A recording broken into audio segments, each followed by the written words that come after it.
começando mais um programa da AME Osasco e você. Sejam todos muito bem-vindos, todas muito bem-vindas. Obrigado por mais uma vez participar conosco. Hoje vamos falar de um tema muito interessante.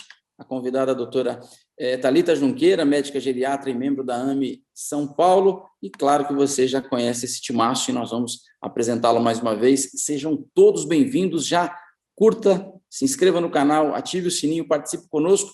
E já começando esse bate-papo, já deixa a sua pergunta, já começa o comentário aí, o tema é o idoso e o isolamento social, como nós colocamos. Se você tiver pergunta, já faça. Mas, Adriano, vai ser respondida? Se não for durante o programa, será depois em outro programa. A doutora Thalita voltará, estará conosco sempre que possível. Para nós é sempre uma alegria tê-la aqui. E para começar, esse timaço, Alejandro Vera, médico psiquiatra, presidente da AME Osasco, coordenador do Departamento de Saúde Mental da AME Brasil. Alejandro, mais uma vez, seja bem-vindo. Olá, Adriano. Olá, Ana, Fernanda. Olá, Thalita. Muito obrigado por aceitar nosso convite. No programa 33, nesse nosso programa AME Osasco e Você, Idade do Cristo chegando, para esse tema tão importante, isolamento, na verdade, o idoso e o isolamento social. Muito bom. Alan Della Bella, psicólogo, tesoureiro da AME Osasco, Associação Médico Espírita de Osasco. Alan, bem-vindo mais uma vez, uma alegria tê-lo aqui conosco. A alegria é minha, Adriano. Um abraço aos amigos Carlos, ao amigo Alejandro, Fernanda, e um abraço especial à doutora Thalita por esse tema tão importante hoje. Seja bem-vindo. Conosco também Fernanda Amaral. Fernanda, mais uma vez, Fernanda que é biomédica, está sempre conosco aqui, trabalhadora da Federação Espírita de São Paulo, de outras casas espíritas. Fernanda, bem-vinda. Olá, pessoal. Olá, Adri, Ale, Alan, Thalita. É um prazer ter você aqui com a gente. É sempre muito bom poder nos reunir para falar de temas tão importantes que tocam o nosso dia a dia. Em mais um programa, AME Osasco e Você. Vamos lá. E agora sim, doutora Thalita Junqueira, médica geriatra. Thalita, prazer tê-la aqui conosco, seja bem-vinda. Obrigado por ter aceito o convite de participar conosco e falar de um tema tão importante, tão atual. Mais uma vez, muito obrigado, bem-vinda. Oi, gente, muito feliz de estar aqui com vocês. Acho que é um tema muito importante, né? Não só para nós que somos da área da saúde, mas para os idosos e seus familiares. É um tema que eu venho pensando muito nessa pandemia e vai ser um prazer, uma alegria aprender um pouquinho aqui junto com vocês hoje. Muito bom. E, Thalita, eu vou começar aqui no bate-papo. A gente tem um bate-papo que acontece entre nós aqui, inclusive o Carlos. E o Carlos já está mandando uma pergunta, querendo saber, como ele é o mais velhinho da turma, quando que ele vai ser vacinado. Carlos, fica tranquilo, a Thalita vai mandar aqui a lista para nós. Fica tranquilo. O Carlos está sempre na técnica. Um abração, Carlão. Obrigado pelo carinho. Gostei da barba, hein, Carlão? Tá bonito. Depois vocês vão ver lá no Instagram da AME Osasco a foto. O Carlos está muito bonito. Doutora Thalita, vou começar fazendo a primeira pergunta e depois a galera segue o jogo aí também. Thalita, o idoso, isolamento social. Tem assunto para nós falarmos talvez o ano todo, né? 2021 é pequeno para falar de um assunto tão importante que você tem vivenciado, acho que muito mais que todo o restante da população, porque lida diretamente e tal. De que maneira a gente pode entender, uma pergunta bem ampla, né? Como o isolamento social afetou ou, né, acabou causando aí graves problemas ou diversas situações junto ao idoso, junto a essa turma tão querida por nós, né, mas que sofreram e sofrem muito com essa questão do isolamento, ou seja, os hábitos, os costumes, que para muitos talvez até não era tão grande, né, eram hábitos simples e pequenos, mas que foram cessados aí. O que você pode trazer para nós esse paralelo aí do que nós vivemos em 2020 e nesse início de 2021 continua?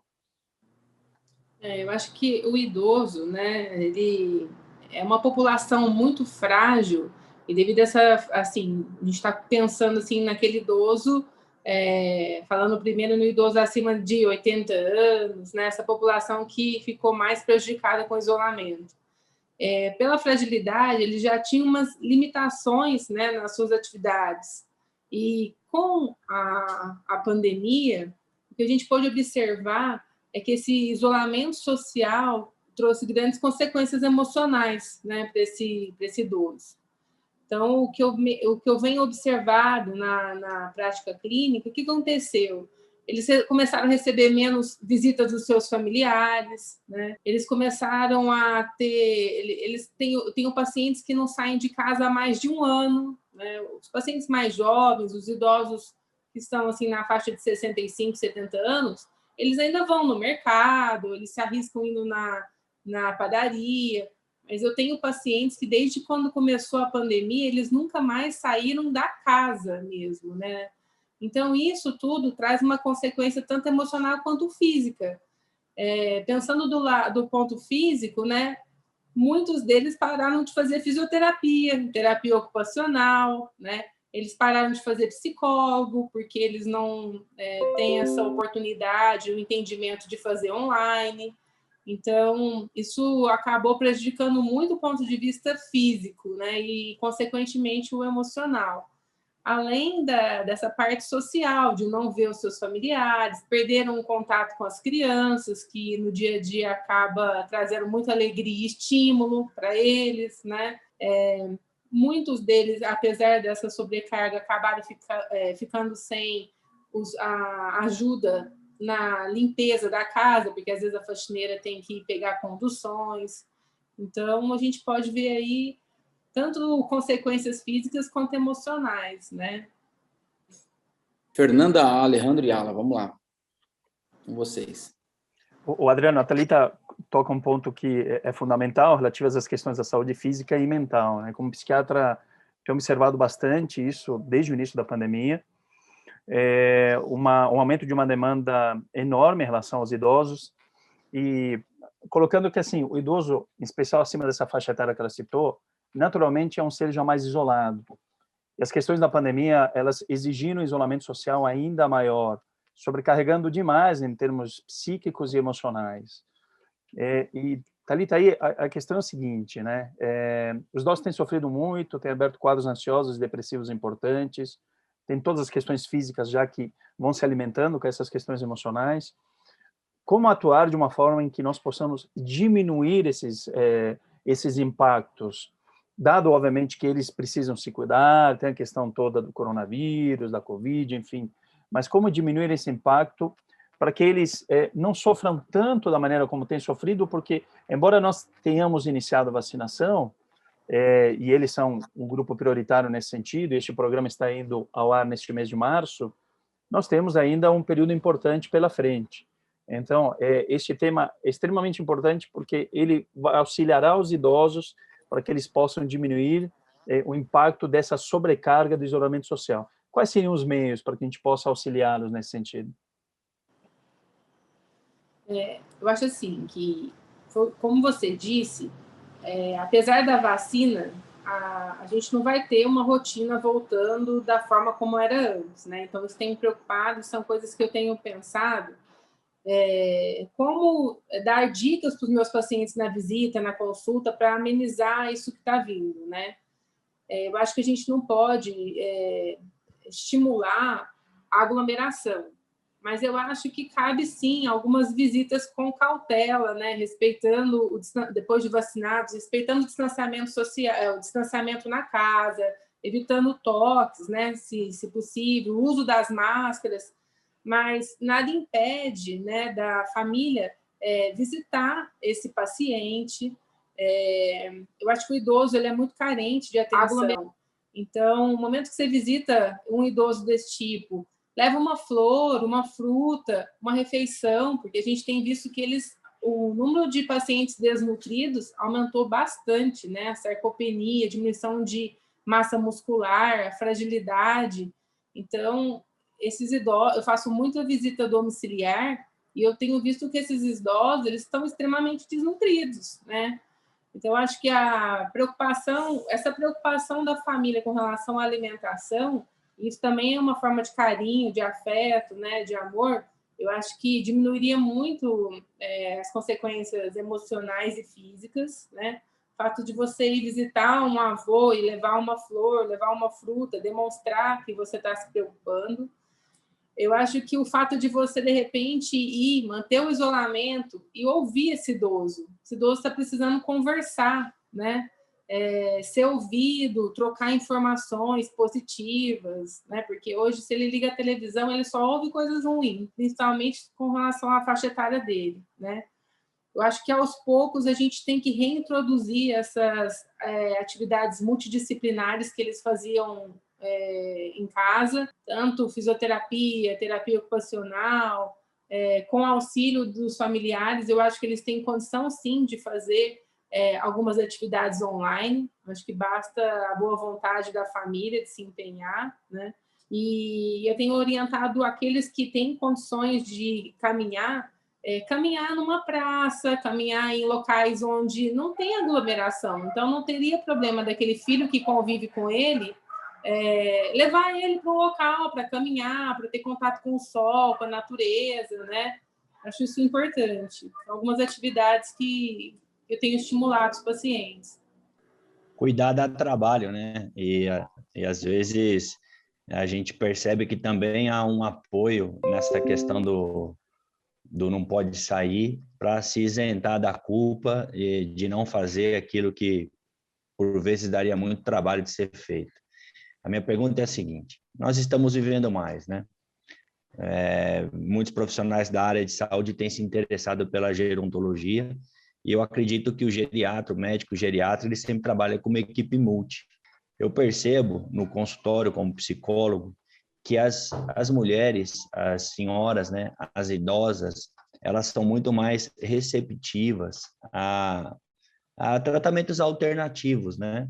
A aberturas assim de ordem mais espiritual, uma receptividade maior para aquisição de religiosidade e de tentar ampliar a rede social dentro do processo de envelhecimento que já nos coloca, de uma forma geral, numa situação de isolamento. E eu queria saber se a doutora percebe isso também, nesse momento de isolamento social, em que as mulheres até vivem mais, né? Que os homens têm muito mais viúva do que viúvos. Se existe algum tipo de diferença no tratar do isolamento, há uma teimosia maior de um lado ou de outro, ou há uma abertura maior de um lado ou de outro na questão dos gêneros aí do homem e da mulher idosa? Acho que sim. O que acontece? Você falou no começo sobre essa questão do abandono, ela é bem evidente. Eu percebo assim, que em mais de 50% dos casos, essa justificativa do isolamento, ela gerou assim, como se fosse uma ordem para muitas famílias que já não faziam o que tinham que fazer. Então, virou assim, é cômodo falar que, mas eu não posso, mas você não vê nenhum esforço da parte daquele familiar em querer tirar o idoso daquela situação. Isso é muito triste e isso é uma realidade em grande parte dos idosos que a gente vê. Porque, assim, isso é justificado, eu não posso ir lá, mas às vezes o cuidador que está ali, ele pegou 3 conduções para chegar ali. Então, aquele cuidador pode, entre aspas, mas o filho que não pega condução nenhuma não pode visitar aquele paciente. Isso é de doer o coração. E eu acho que nessa questão do gênero, as pacientes, né, o sexo feminino, as idosas, elas vivem mais e elas têm muito mais atividades do que os idosos. Então, os idosos, as idosas têm sofrido mais com essa questão do isolamento, porque elas perderam as atividades. São elas que fazem mais hidroginásticas, elas que fazem mais grupo de terceira idade, elas que viajam mais, né? E elas que têm um pouco menos de paciência nesse convívio com o idoso aposentado em casa, né? Então, elas têm sofrido mais. O idoso, o homem, ele é mais quieto, ele é mais dependente da mulher, ele é mais sossegado, o máximo que ele faz é conversar ali com os amigos, ele não tem tanta atividade quanto a mulher. E nessa parte da recepção, quem recebe melhor são as mulheres, que estão carentes do que a gente tem para informar. Então, assim, muitas vezes eu falo, não teria algum, dentro da sua religiosidade, algum grupo que já esteja fazendo algum trabalho online, né? Eu estimulo elas a buscarem isso. Muitas vezes, né, dentro da nossa doutrina, eu ofereço o acolhimento fraterno que está sendo feito pela AME, né, São Paulo, se elas teriam interesse, e eu vejo que a aceitação é bem maior das mulheres, e os poucos homens que aceitam, eles têm uma certa dificuldade de abertura, né, e acabam abandonando mais fácil. E sempre fica esse convite para assistir às aulas que a gente faz, às pílulas que a gente grava, os programas que a gente sabe, mas a recepção é sempre maior da parte da mulher, sim. Fernanda, contigo. Mulher do grupo é você. Bora lá perguntar. Fiquei observando a Thalita descrevendo, né, o comportamento dos idosos rapazes. Por favor, guardem essa informação, tá bem? Mas deixar claro aqui, o Alan vai concordar comigo, que você viu que a Thalita falou que as mulheres falam mais, eles são mais festeiras, vão mais para... Os homens tranquilinhos, sempre na dele, a Thalita falou. Mas ela mesmo disse, a gente não está podendo ir para a rua, não, gente. Nem as nossas idosas queridas não estão também podendo. E perderam, eu vejo pela minha mãe, ela é super ativa, pegava ônibus, metrô para ir para as atividades e não pode, há 1 ano fora das atividades que ela tinha como trabalhadora de centro espírita, etc, etc. E teve que se reinventar, e eu vejo que em muitos aspectos é importante, aliás, eu diria fundamental, como a Thalita falou, né, a questão familiar. E nós também observamos, além do que a Thalita já explicou sobre isso, um certo desrespeito e descaso, muitas vezes, né, usando como desculpa, aspas, a questão da pandemia, para justificar a ausência de interação com os idosos, né, que na verdade já existia e só recebeu aí uma certa justificativa, por assim dizer. Afora de julgamentos, é importante a gente lembrar que isso, acima de tudo, é falta de caridade, né? Lembrando dos preceitos da doutrina, nós estaremos falhando miseravelmente, né, na explicação sobre atos de caridade e honrar pai, mãe, etc. Mas eu queria perguntar para a Thalita sobre a população idosa que está em situação de isolamento em clínicas ou em casas de convivência, né? Que estão, assim, em grupo entre eles, mas ainda em situação de maior isolamento, por assim dizer, da família, ainda por cima, né? E nessa situação de cuidado dentro desses ambientes de clínica ou de casas de convivência. Como que você tem observado as iniciativas? Eu me lembro bem de descrições no começo da pandemia bastante assustadoras acerca do impedimento completo de visitas, e houve um escape e a contaminação de quase toda aquela coletividade, né, de uma dessas casas de convivência lá na Europa, causando uma comoção, transtornos e enfim, tudo mais. Você acha que, desse ponto de vista, pelo fato deles estarem numa casa de convivência com pessoas da mesma idade, claro, às vezes em situação de cronicidade de doença importante, com limitações, mas você acredita que tem funcionado melhor para esses idosos, nesse caso, essa possibilidade de convivência com pessoas da mesma idade, apesar de estarem isolados, né, dos familiares, enfim, de pessoas que poderiam visitá-los? Como é que está isso? Eu acho que nesses ambientes, né, eu acho que a justificativa aliviou mais ainda a consciência de muitas famílias. Tem muita gente que reclama que não pode buscar o idoso, não pode conviver, mas tem muito desses filhos, né, porque a maioria dessa população que está na casa de repouso são pacientes que têm 85, 90, 100 anos. Então, o filho, ele é um idoso que também está isolado. Teria a opção de ter ficado isolado em casa com as famílias, mas às vezes não tem as condições, né, necessárias. O que eu percebi nas casas de repouso é um aumento da mortalidade, isso sim, evidente. Esse isolamento causou, talvez pelo fato de que com esse isolamento tem aumentado mais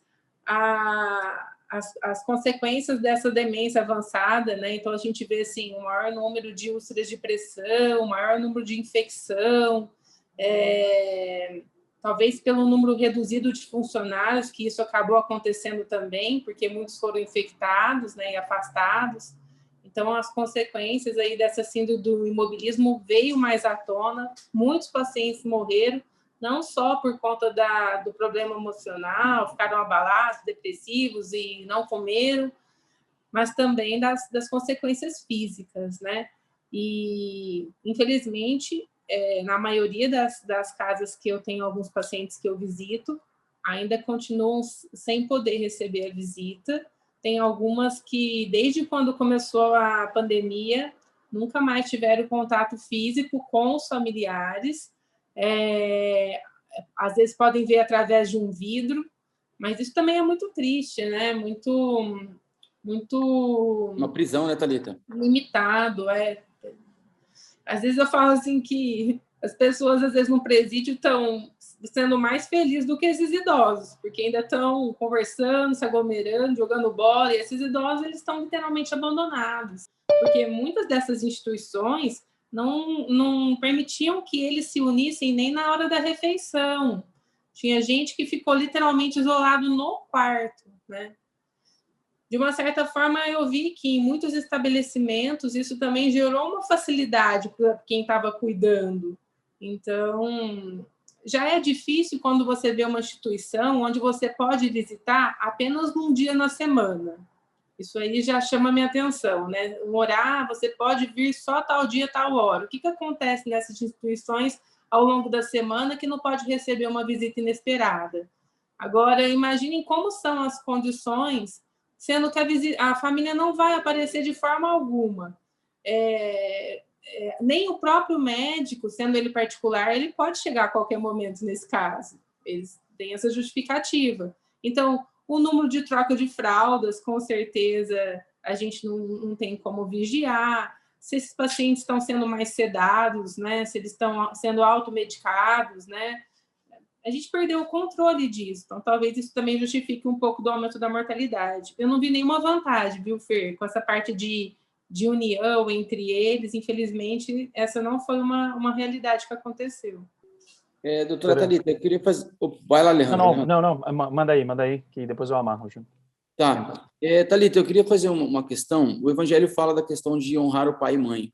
E é um trecho muito difícil de colocar em prática, porque enquanto somos dependentes, é muito tranquilo, né? E aí vão passando as etapas, né? Somos grudados aos pais, e depois a gente dá uma afastada na juventude, que a gente não quer mais que o pai ou a mãe leve na escola, enfim. Mas, para muitos, depois da idade adulta, ou a partir do momento da constituição da família, o afastamento é quase que 100%. Então, pôr em prática esse honrar pai e mãe, são poucos os que realmente conseguem, acompanham e dão o valor, né, que os pais precisam. Eu queria que você falasse um pouco disso, até em relação a todos que estão nos assistindo, lembrar a todos, curta, comenta, compartilha, se inscreva no canal, ative o sininho para receber conteúdos como esse que nós estamos gravando hoje. Mas, Thalita, eu queria que você falasse, e aí peço licença aos colegas aqui de trabalho, desse até um puxão de orelha mesmo, porque o próprio Evangelho, o próprio Cristo diz para nós nessa questão de honrar. E honrar é o quê? É você fazer aquilo que foi feito por você e um pouco mais, né? Não só no campo material, não só no campo financeiro, como você está citando, é um momento agora que a grana não está importando, mas você ir lá e sentar na frente do portão lá da casa de benefício, por exemplo, e ficar lá com seu pai, do lado de dentro, alguns minutos, né? Se você puder fazer isso, já ajuda muito. Queria que você falasse um pouco disso, dessa questão desse tema, por favor, Thalita. Acho que sem querer julgar, né? Assim, acho que a nossa experiência do dia a dia, a gente vai aprendendo muito com as histórias e com o que a gente vai presenciando, né? Então, logo que eu formei, eu tinha assim, eu nunca vou colocar meu pai numa casa de repouso, né? E eu lembro que o primeiro paciente que eu peguei na residência era uma senhora que ela era institucionalizada. E a filha dela, ela optou por isso porque o marido dela era um etilista e ele batia na mãe dela. Então, o que ela fazia? Ela trabalhava durante o dia para ajudar, ela colocava a mãe na casa ela dormia com a mãe na casa de repouso. Então, foi a forma que ela arrumou de conseguir trabalhar, manter o cuidado com o marido, com a mãe. E então, assim, eu a partir daquele dia que eu vi que aquela senhora que estava internada no hospital, ela morava numa casa de repouso, mas foi a condição que a filha viu de afastar ela de uma pessoa que estava agredindo, e ela dormia com ela, se dedicava, né?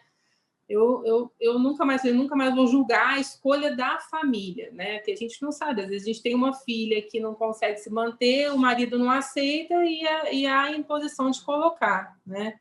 Numa casa de repouso. Eu acredito que há formas de amenizar a escolha da família, né?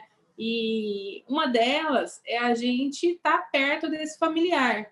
Mas também a gente vê bastante casos onde aquele pai e aquela mãe não plantaram no coração daquele filho essa amorosidade.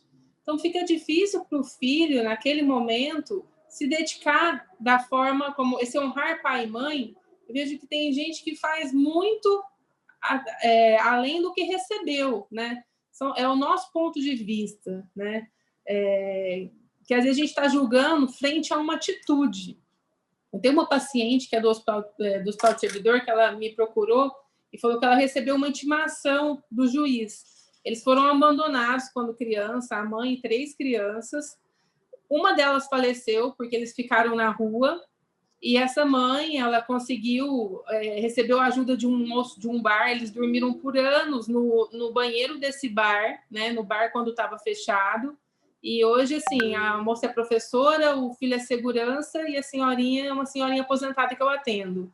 Eles receberam uma intimação por abandono ao idoso. Esse paciente, sabe lá como a família deles perderam o contato, colocou ele numa casa de repouso, era uma casa paga, e aí eles sumiram, a família, eles foram atrás dos filhos. Só que os filhos tinham sido abandonados quando crianças. Então, assim, essa professora, ela hoje, ela paga a casa de repouso do pai e ela visita ele semanalmente. São pessoas, assim, de um coração imenso. Então, esse honrar pai e mãe, né, ele vai muito além. Essa história, assim, essa família é uma família que eu admiro muito. Eles não tiveram o amparo desse pai. Um dos filhos faleceu e hoje eles têm o convívio, eles pagam a casa de repouso, eles visitam, ela dedica um tempo e uma atenção, um amor a esse pai, né? Então, acho que antes de qualquer julgamento nosso, eu sempre tento ver assim, qual é o lado, o que aconteceu. É claro que tem casos assim que poderiam melhorar, mas também tem casos que superam meu coração, são de exemplos para a gente mesmo. O que eu queria colocar, Adriana, era justamente em cima disso, né, da questão que você levantou, e a Thalita traz um ponto de vista que é super importante, do julgamento caso a caso, né, Thalita? Existem situações diversas, enfim, como essas que você relatou, que indicam realmente a honra do pai e a mãe, e que por vezes a gente sabe que numa situação dessas muitos abandonariam seus pais porque não houve nenhum tipo de vínculo, ou porque eles mesmos foram abandonados quando crianças, mas numa análise geral, numa análise ampla, social, sem entrar em particularidades, e aí no julgamento das ações, da maneira como a humanidade tem se comportado, e não dos casos específicos, de fato nós vivemos uma sociedade que valoriza pouco o idoso, né? Até olhando um pouco para a cultura oriental, que desempenhava ou tinha um olhar distinto ao idoso, ultimamente a gente percebe que tem se comportado também de uma forma diversa daquilo que historicamente era característico dessa cultura. De olhar para o idoso talvez como um ser descartável, de olhar para um ser que já não consegue mais produzir, de um pouco dessas características de um período do pós-modernismo, de uma sociedade líquida, como coloca o sociólogo Zygmunt Bauman, períodos críticos de uma transição planetária, e aí dentro de uma visão espírita, mas que, de certa forma, este período pandêmico, para alguns serviu para o estreitamento de laços em relação ao idoso e um cuidado maior, para outros, como você colocou, talvez até para aliviar um pouco da consciência de que já não mantinha relações mais próximas, e a desculpa é não vou me aproximar, porque eu preciso cuidá-lo em termos de isolamento social, questão da contaminação e tal. Então, é um período crítico, né, Thalita? É um período difícil, é um período que eu digo assim também de preparar o terreno, e aí comparado com a agricultura de queimadas, para que depois a gente consiga trabalhar melhor essa terra, lançar as sementes, e consigamos olhar para todo e qualquer ser humano, independente do seu período de existência, desde o útero até o final do seu período reencarnatório, da mesma forma, cuidá-lo da mesma maneira, fortalecendo esses laços afetivos, né? Nesse sentido, é um momento complicado, né, Thalita? Aí, olhando para o todo, né? O que eu percebi, né, a gente trabalha no hospital onde a taxa de pacientes é muito alta, a idade acima de 80 anos. Não sei se vocês tiveram a oportunidade de observar, mas a gente teve uma mortalidade maior nos pacientes da faixa etária de 60 a 80 anos. Os nossos pacientes da geriatria, na enfermaria, por exemplo, do servidor, são pacientes só acima de 80 anos. A mortalidade por Covid não foi tão alta quanto nos pacientes mais novos. E a gente viu muitos idosos que eram dependentes de filhos que morriam de Covid. E a gente, por exemplo, estava com um paciente internado com Covid, o paciente estava pronto para ir de alta, só que o filho tinha falecido. Então, a gente viveu essa realidade muitas vezes, os residentes, assim, ficaram muito abalados, porque além da gente ter que dar a notícia, né, da alta, ir para casa de um filho que faleceu, né? Então, essa parte social é uma coisa que, assim, poucas pessoas sabem, mas isso aconteceu bastante, né? E aí começa toda uma polêmica na família, porque quem que vai cuidar desse idoso agora que está indo para casa e não tem mais a pessoa que cuidava dela, né? E aí são discutidos se vai para uma instituição, se vai para um hospital de retaguarda, se a família vai aceitar em outra casa de um filho. São todas situações que aconteceram ao longo da pandemia e que muita gente não parou para pensar porque não viveu essa realidade, né? E impactou assim no nosso convívio, na forma como a gente aborda, né? Quantos idosos que tinham lá seu companheiro, viviam os dois e um deles faleceram também, né? Então, são populações que para a gente merece todo um olhar, todo um carinho, e são situações novas que vêm acontecendo que a gente está aprendendo a lidar com elas. Thalita, nós fizemos um programa no mês anterior falando sobre a questão do luto e espiritualidade, e você traz aí essa questão, né, do desencarne e tal, e hoje, devido, enfim, às políticas adotadas, etc., não vamos entrar nesse assunto, mas, por exemplo, o próprio velório, né, o mínimo é de 10 pessoas por 2 horas só, e aí não pode entrar todo mundo ao mesmo tempo, enfim. Isso acarreta mais tristeza, né, porque, por exemplo, o momento de despedida, ou seja, o momento de que você não vai ver mais e que para muitos é um momento mais doloroso, eu falo porque já enterrei a família inteira. O que você tem sentido, o que você tem visto em relação a esses casos de não poder participar, seja recebeu a alta e não pôde participar ou não vai poder participar do enterro do filho, ou de uma filha, ou de um neto, ou o contrário, do pai, de uma mãe? Assim, eu estou falando dentro dos hospitais onde a gente frequenta, tanto particular como as instituições públicas, a gente talvez evita esse contato com a família para que a família não se contamine também. Mas a gente vê que se o paciente está no estágio de terminalidade, fase final de morte, se é importante para a família aquela visita, a gente acompanha os filhos, né, quando possível, numa questão limitada, se aparamenta, a gente entra e a gente favorece essa despedida entre eles, né? Mesmo na área de Covid, a gente tem feito isso ao máximo, né? Tanto no contato, ligação por vídeo, porque esses idosos, eles não têm celular, ligação de vídeo.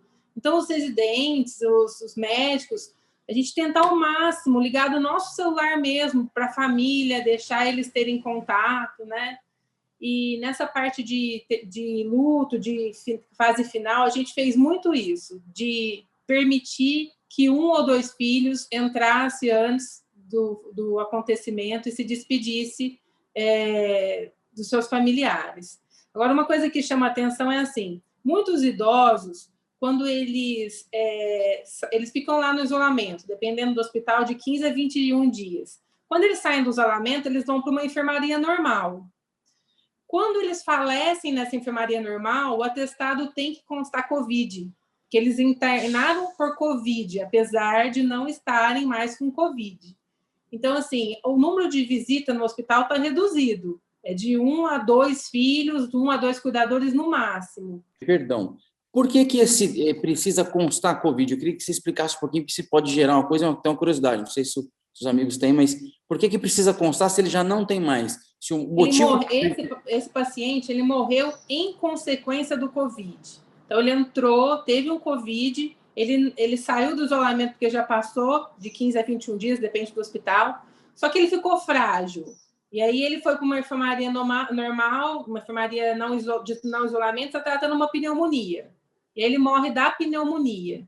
Aí eles entendem que essa pneumonia é por uma consequência dessa fragilidade que o Covid gerou, né? Ou por uma úlcera de pressão infectada. Tem que constar obrigatoriamente no atestado que ele faleceu de Covid. Isso é uma coisa que... E aí, constando isso no atestado, ele não tem direito ao velório, ele acaba sendo velado da mesma forma que um paciente com Covid. Então, o que a gente fez nesses casos? O que eu faço quando isso acontece no meu plantão? Como esse paciente ele não está mais em isolamento, todos esses pacientes que falecem, que vão seguir esse protocolo de Covid, eu tento fazer como se fosse um mini velório ali na enfermaria. Então, assim, nós vamos abrir um espaço para a família vir se despedir, porque aquele vai ser o único momento de despedida da família, né?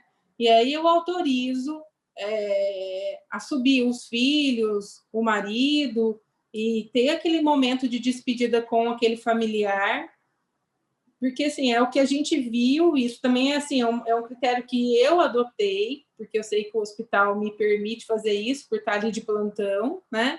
Mas isso é muito pessoal. Talvez tentando, foi a forma que eu vi de tentar amenizar a dor daquela família que não vai se despedir. Não sei se ficou alguma dúvida, se vocês querem fazer alguma pergunta sobre isso. Thalita, ficou milhões, mas como a gente já tem 10 minutos para caminhar para o encerramento, Ala, vamos lá, pode fazer. Não, eu queria só comentar algo que fala um pouco disso, né? Que eu estava vendo o comentário de uma psicóloga chamada Rita de Cássia, a respeito de uma pesquisa que foi feita em Nova York, e ela faz esse comentário na rádio CBN, e ele está transcrito no site da Previva.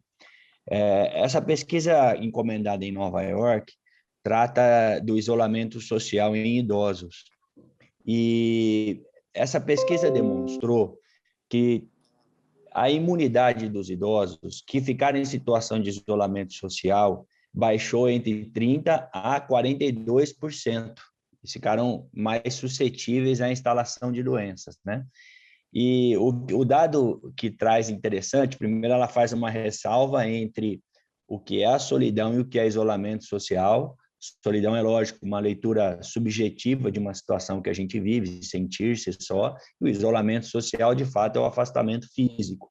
Mas a pesquisa demonstrou que a pessoa mais vulnerável a sentir solidão dentro de um processo de isolamento social é o idoso a partir de 60 anos de idade. E que esses idosos em situação de isolamento social têm a sua imunidade baixada em 30% a 42%. Daí vem a pergunta, né? A letalidade foi muito maior em idosos que ficaram em isolamento do que os que não ficaram em isolamento por problemáticas do Covid. E eu gostaria que a doutora comentasse isso, comentasse essa pesquisa e esses dados acerca da letalidade, do isolamento social e do sentir-se só. Só uma dúvida, a letalidade foi maior nos pacientes infectados ou não? Infectados. Então, o que a gente percebe é que os pacientes que ficaram em isolamento por completo tiveram uma letalidade maior, eu concordo com isso, a imunidade deles ficaram abaladas e, consequentemente, tiveram mais doenças, né, do que os outros. Agora, assim, se esse paciente que ficou isolado teve uma letalidade maior quando infectado, aí eu não concordo, porque a taxa de infecção desses pacientes isolados, a gente tem visto que é menor, né? Não tem como eles se contaminarem mais. Não, eles contaminam menos, né? Isso, só pegaram exatamente. as amostras, isso, pegaram só as amostras de quem foi contaminado, né? De quem foi contaminado, a letalidade foi maior em pacientes com isolamento maior do que outros. Olha, eu não sei te falar em números se isso realmente... E a justificativa era essa, né? A justificativa era que esse isolamento propicia maior sentimento de solidão e a imunidade cai. Eu acho que não é só pelo sentimento de... Eu acho que não é só pelo sentimento de solidão, mas pelo fato da fragilidade imposta com isolamento. Os pacientes estão mais desnutridos, mais sarcopênicos, mais frágeis. Então, é um paciente mais debilitado. É um paciente que, diferente daquele que saiu, que continuou tendo um pouco de convívio, que se alimentou melhor, que continuou fazendo a fisioterapia, né? Ah, muito bem. Só uma coisa que eu acho importante, doutora, para a gente, no finalzinho do programa, deixar uma mensagem assim de otimismo, né? Positiva, claro. Né? Eu queria que a doutora comentasse, pela experiência da doutora, como a gente pode contribuir, a gente que é filho, que é neto, né? Como que a gente pode contribuir nessa situação de isolamento social com alternativas possíveis para diminuir o impacto da solidão dos nossos familiares e dos nossos amigos que são mais idosos? Eu acho que é muito importante o paciente idoso se sentir amparado, né? E ter, assim, essa possibilidade de compartilhar, de ouvir, né? De ser acolhido. Então, acho que todos nós podemos fazer isso por qualquer idoso, né? Nós como paciente, nós como médicos, nós como amigos, eu acho que a gente pode doar muito da nossa atenção para esse idoso, tanto na forma de escuta, quanto na forma de contato. Acho que a gente tem, sim, que estimular os seus familiares a esse contato e atenção aos idosos, porque essa questão da pandemia, do isolamento, ela vai se estender, né? Não vai ser uma coisa, tomou a vacina e daí um mês todo mundo saiu na rua e a gente não sabe, nós vamos ter que estudar como vai ser a reação dessas pessoas frente à vacina, né? Então, eu acho que o que fica de mensagem aí positiva é que esses idosos, eles... tem muitos idosos que se sentiram felizes com o acolhimento da família, porque, assim, teve muita gente que ficou mais em casa, o idoso ficava sozinho. Então, com a presença dos familiares em casa, teve muito idoso que também melhorou, né? Que se sentiu mais acolhido, que comeu, almoçou e jantou com seus filhos, né? E que hoje, se esse filho tiver que sair do home office e voltar, ele vai se sentir, assim, abandonado, entre aspas, né? Teve muita Só um gente complemento, que tinha... doutora. Eu já tive contato com vários pacientes, não foi só uma família, não, foram algumas, de que esses pacientes mais idosos tiveram junto com eles durante todo o processo de pandemia e isolamento social a presença de netos morando com os avós. Achei legal também, né? Porque teve muita gente. Foi lá para intermediar, né, as coisas da internet, assim, e acabou ficando com o avô lá, preso em casa, mas fazendo companhia, né? Com certeza. Eu acho que isso tem que ser estimulado, tem que ser valorizado, né? Esse contato, essa escuta, a preocupação com a alimentação, com a higiene pessoal.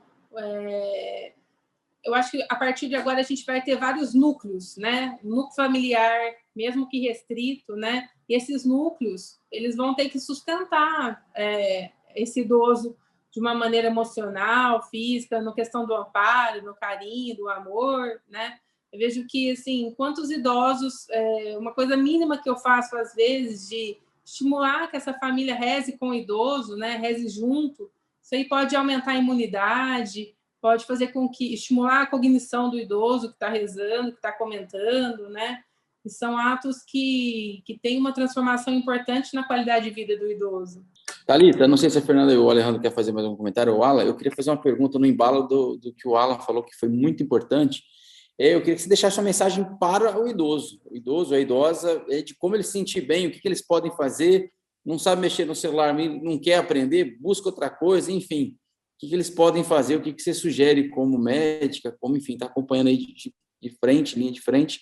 Quais são as sugestões, o que você pode falar para esses que estão nos acompanhando, se sentem tristes, algum canal, algum filme, o que você pode orientar para que eles também façam, né, brilhe a vossa luz aí. Eu acho, assim, que o que eu poderia deixar de mensagem para os idosos é que, à medida do possível, né, que eles forem tomando a vacina, que eles pensem em retomar as atividades que eles faziam. Na questão, assim, eu acho importante estimular a voltar à fisioterapia para aqueles que faziam, né? Eu acho que eu não vou orientá-los, tomou a vacina, pode ir no supermercado. Tomou a vacina, pode ir no shopping. Não é isso que eles têm que voltar de imediato. Eles têm que voltar aos poucos atividades que vão aumentar a qualidade de vida deles. Então, assim, a vacina está sendo tomada para que ele possa ter uma maior segurança a voltar a fazer fisioterapia, para que ele volte a ter uma maior segurança de chamar a funcionária que não vem desde quando começou a pandemia. Eu acho que a gente tem que voltar às atividades com doses homeopáticas. Primeiro, aquilo que vai mudar a nossa qualidade de vida, que vai impactar na nossa saúde física e mental, né? Então, estabelecer algumas pequenas visitas, né, como eu disse, de forma com cuidado, com cautela, com máscara, sem aglomeração, sem contato íntimo.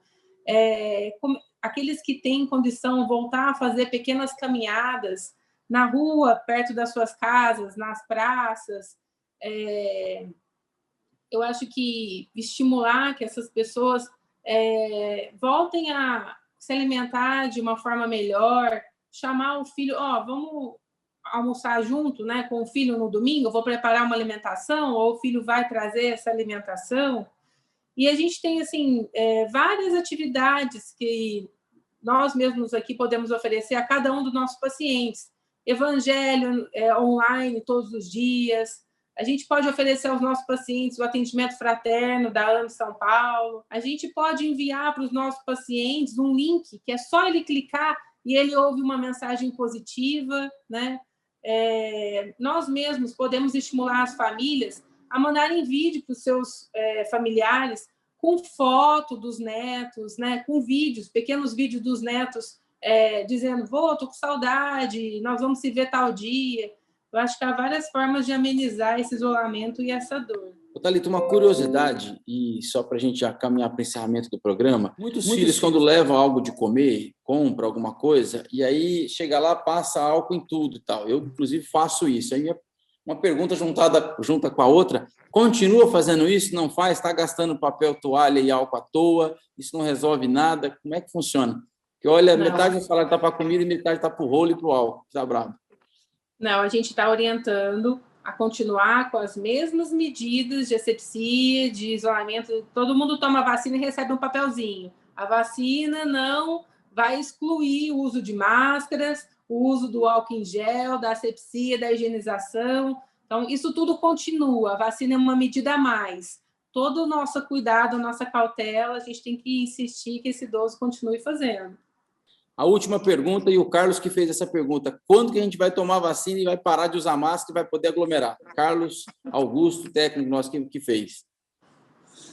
A gente não sabe, né, ainda a resposta. Eu acho que esse ano vai ser um ano ainda muito parecido com o ano passado em termos de cuidados, né, porque a gente vai estar estudando a população, estudando os resultados da vacina, e só da gente ter, assim, uma esperança de que a mortalidade vai diminuir, que a gente vai poder se encontrar aos poucos. Acho que isso aí já são pontos positivos para a gente.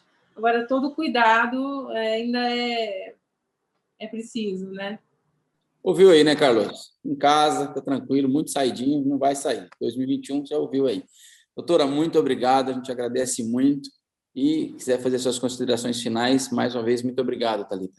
Sim, eu queria ter sido mais positiva durante a nosso bate-papo, mas infelizmente os dados são tristes e a realidade ela é um pouco complicada. Mas eu acho que fica aí, né, para quem ouviu o nosso programa, o nosso bate-papo, se conscientizar de que todos nós podemos fazer alguma coisa pelo nosso paciente, né, pelo nosso amigo, pelo nosso familiar. Então, assim, acho que fica a reflexão do que nós, como seres humanos, podemos fazer de melhor para essa população. E a gente tem muito isso dentro da gente, né? Quando a gente quer alguma coisa, a gente consegue. Quando a gente quer um emprego, a gente se estimula, a gente vai atrás com uma roupa bonita, a gente lê um material de estudo. Quando a gente quer conquistar alguém, a gente manda mensagem, a gente manda flor, a gente manda chocolate. Acho que a gente tem que, como ser humano, pensar o que a gente pode fazer de melhor para aliviar o sofrimento do nosso pai, da nossa mãe, dessa população que hoje precisa de nós e que fez tanto pela gente, né? Então, talvez as informações foram um pouco pesadas, mas que essa conscientização desperte no coração de quem está ouvindo uma vontade de fazer alguma coisa de positivo para essa população que tanto precisa. Thalita, foi pesada, mas elucidadora, né? Ou seja, precisa e é necessário. Obrigado, Thalita, mais uma vez, muito obrigado. Imagina, eu que agradeço a oportunidade. Ala, mais uma vez, muito obrigado. Obrigado, Adriano, obrigado, amigos, um obrigado especial à doutora Thalita, o assunto foi muito esclarecedor e eu acho que terminou para cima, sim, várias dicas do que a gente pode fazer e ampliar, né, as nossas ações para diminuir o isolamento social por consequência da solidão. Obrigado. Alejandro, mais uma vez, obrigado. Obrigado, Adriano. Obrigado, Fernanda, Alan. Muito obrigado, Thalita, por aceitar o convite. Foi ótimo.